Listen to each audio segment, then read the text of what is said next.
pelo Cereto, que tá lá já com esse sorriso que eu sei. Muralha, hein, Cereto? Muralha, hein? Que nome ontem para parar esse Palmeiras que não tem o menor pudor de só cumprir tabela também no Paulistão. É isso, bom dia, Igor. Bom dia, Alofredo. Bom dia a todos. O Palmeiras parou na Muralha Amarela ontem.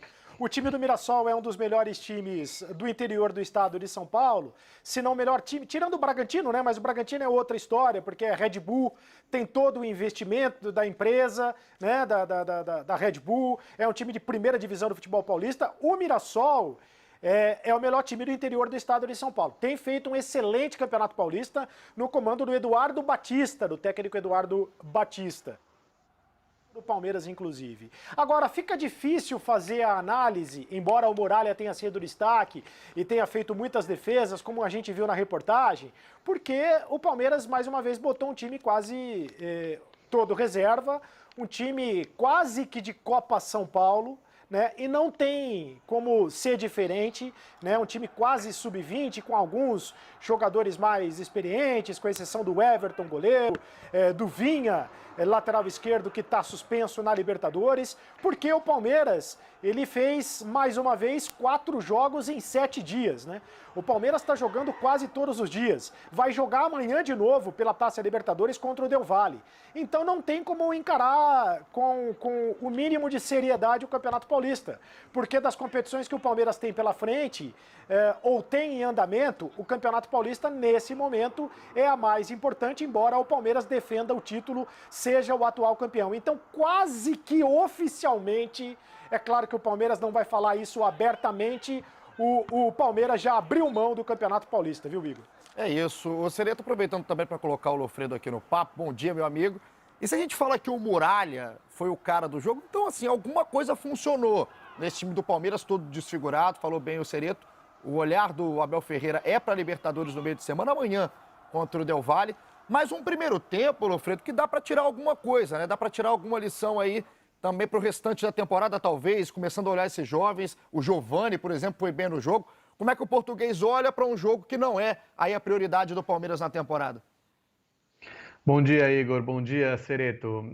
Veja só, acho que dá para aproveitar a análise dos jovens jogadores. Sem dúvida dá, mas é uma análise que ele já está fazendo e que alguns são novidades, mas outros ele já tem inseridos no grupo dele. Enfim, acho arriscado, acho que tem um certo risco. Você vê que o São Paulo está numa situação semelhante em relação à maratona de jogos e está conseguindo se sair bem. E lá é um início de trabalho, não é um trabalho que já tem um desenvolvimento com o resultado que daria sustentação, que é o caso do Palmeiras. O Palmeiras vem de 2 títulos na temporada passada. É bem verdade que não conseguiu confirmar nas Copas, né? Recopa e Supercopa, mas enfim, isso é bem eventual, é apenas um confronto, 2 partidas contra o mesmo adversário, pode acontecer, mas o time não está apresentando não apresentou um futebol seguro no primeiro jogo de Libertadores, embora tivesse bons momentos. Acho que teve um desequilíbrio. E no Campeonato Paulista acaba se comprometendo. E eu acho que o Campeonato Paulista ele tem uma relevância, acho que a gente pode falar sobre os estaduais em geral, eles têm uma relevância de sustentação para o trabalho. Eu acho que você está fazendo uma campanha ruim no campeonato estadual, mas o seu trabalho está em desenvolvimento, claro, nas outras competições, ok, não causa um grande impacto. Mas se não acontece, e não é o caso do Palmeiras, mas menos ainda o caso do Santos, você pode complicar o trabalho do treinador.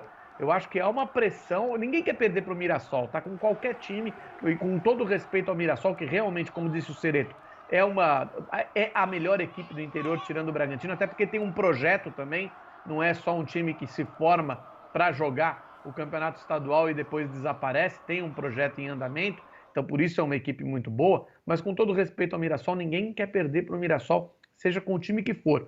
Colocou a camisa do Palmeiras, o torcedor espera que vença, o torcedor espera que não só faça uma boa partida, como fez em determinados momentos, e se levarmos em consideração a falta de entrosamento, mais ainda, mas o torcedor no final da história vai querer o resultado. O Palmeiras é terceiro colocado do Grupo C, tem 12 pontos. O Bragantino tem 21 pontos com 10 jogos, 2 a mais que o Palmeiras.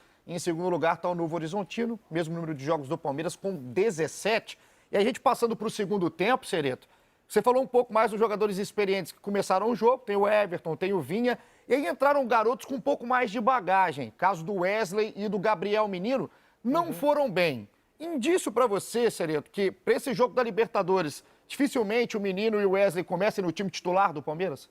Os dois têm perdido um certo espaço no time do Palmeiras. O Gabriel Menino, sobretudo, está perdendo espaço no time do Palmeiras para outros jogadores da geração dele e da mesma posição, que são o Danilo e também o Patrick de Paula, né? Então, o Danilo e o Patrick de Paula, nesse momento, estão vivendo um momento melhor do que o Gabriel Menino. O Gabriel Menino tem a seu favor o fato de que ele joga em mais de uma posição. Ele pode jogar na lateral direita, onde foi convocado, inclusive para a seleção brasileira. Ele pode jogar no meio de campo em qualquer das posições do meio de campo. Ele pode jogar um pouco mais aberto numa segunda linha de meio de campo, na ponta, como ele já foi utilizado, inclusive pelo Abel Ferreira. Então essa versatilidade do Gabriel Menino pode fazer com que ele ganhe espaço, continue tendo oportunidades do time do Palmeiras. O Wesley é uma questão de característica. Quando o time quer um pouco mais de velocidade, o Abel lança a mão do Wesley, mas mesmo assim,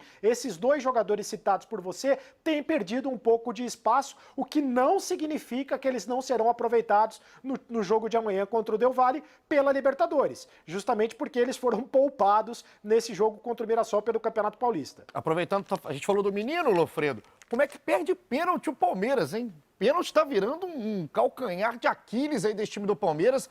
A gente tem uns números, tá na imagem aí o pênalti perdido pelo Menino. O Muralha, ironicamente, caindo para o lado direito, fez a defesa, ele ficou marcado muito por pular só para um lado, quando era goleiro do Flamengo, né, Lofredo? Mas pegou, tem hora que lado dá direito. certo. Lado direito. Pulou Gabriel Menino devia saber, né? Devia ter estudado, né? O Muralha pulou ali pro lado direito, fez a defesa, e o Menino, aí eu tô com os números aqui dos pênaltis perdidos pelo Palmeiras, bateu até agora 19 na temporada, perdeu 8. Então é um problema desse Palmeiras aí, que o Abel Ferreira tem que consertar também. O Gabriel Menino bateu muito mal, né? Independentemente do lado, até nem lembro se tá certo mesmo, essa questão do lado do Muralha, isso mesmo. Se ele caía, todas pro direito, né? Isso. Todas pro direito, e caiu mais uma vez pro direito. Mas assim, enfim, independentemente disso, ele bateu muito mal, né? Porque ele poderia ter batido no lado direito e de uma maneira que o Muralha não defendesse. O Muralha encaixou o pênalti. O Palmeiras foi campeão paulista nos pênaltis, né? Todos eles batidos com muita personalidade por jovens jogadores do Palmeiras, inclusive quem fecha a decisão por pênaltis na temporada passada é o Patrick de Paula com um pênalti no ângulo, né? Um pênalti nada de segurança, que coloca a torcida, o banco de reservas do Palmeiras num nervosismo assim muito grande. Mas por quê? Porque eles têm muita personalidade, esses garotos do Palmeiras. Mas parece que tá pesando o pé, hein, na hora da cobrança de pênalti. Troca o jogador e o pessoal não consegue acertar. Não acho que isso seja questão de treinamento, não. Acho que pênalti é algo bastante claro que você tem que treinar, porque você tem que ter a sua batida de segurança, você tem que ter uma firmeza, uma confiança na hora de bater, mas é muito difícil você reproduzir no treino o que acontece exatamente no jogo, ainda que hoje a gente não tenha a pressão da torcida.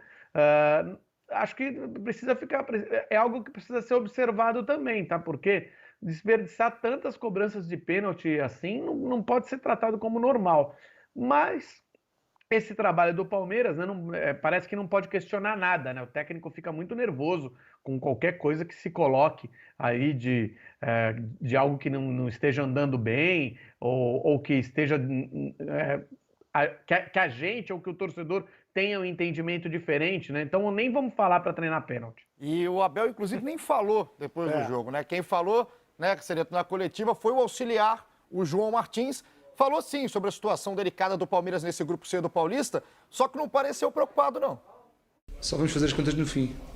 É entrar no próximo jogo já para ganhar, quinta-feira, e é só isso, que é somar 3 pontos. E depois, no fim dos jogos que faltam, logo se vê se conseguimos ou não a classificação para a fase seguinte. Nós sabemos bem os objetivos desta competição para nós e para o clube. Claro que queremos ganhar sempre, isso faz parte do ADN do clube, mas não abala em nada, porque estamos bem focados, sabemos bem para onde queremos ir, sabemos bem para que é queremos esta competição, para que é que estamos a trabalhar para isto. E é dar o nosso melhor até ao fim desta competição e logo no fim ver se conseguimos ou não a classificação. E as outras competições são competições diferentes, não podemos comparar. Um João Martins Você um vê pouco que tá mais claro, né? tranquilo, né, Sereto? Um pouquinho mais tranquilo, né? Mas Você tem vê que que tá fazer a claro. tradução dele, hein? É. Tem que fazer a tradução dele. ADN é DNA. Pois é, sim, exatamente, tem que fazer a toda. Mas você vê que mesmo mas que em bom português de Portugal, apesar dessa tradução do Lofredo, está muito claro de que o Palmeiras, embora não fale oficialmente, vai cumprir tabela no Campeonato Paulista. Aliás, a relação do Palmeiras com o Campeonato Paulista, recentemente, é uma relação meio litigiosa, né? Porque quando o Palmeiras perde, o Palmeiras chama o campeonato de Paulistinha. Quando o Palmeiras ganha, o Palmeiras comemora muito o Campeonato Paulista. E agora, nesse momento em que o Palmeiras está quase fora da próxima fase da competição, está quase eliminado, o Palmeiras está dizendo que essa competição importa muito pouco. Porque outras competições são mais importantes e que não dá para comparar. De fato, não dá para comparar, né? Hoje o Campeonato Paulista ele só vale pela rivalidade e do jeito que está sendo disputado, com o jogo quase todos os dias e com as equipes botando quase que time sub-20, time sub-17, virou uma Copa São Paulo de futebol júnior, então está perdendo de fato muito a importância. É esse Palmeiras que amanhã, então, entra na competição que está importando, vai jogar Libertadores da segunda rodada contra o Independente Del Valle. Vamos para outro time que está num cenário diferente no Paulista. O São Paulo está garantido nas quartas de final do Paulistão, depois de passar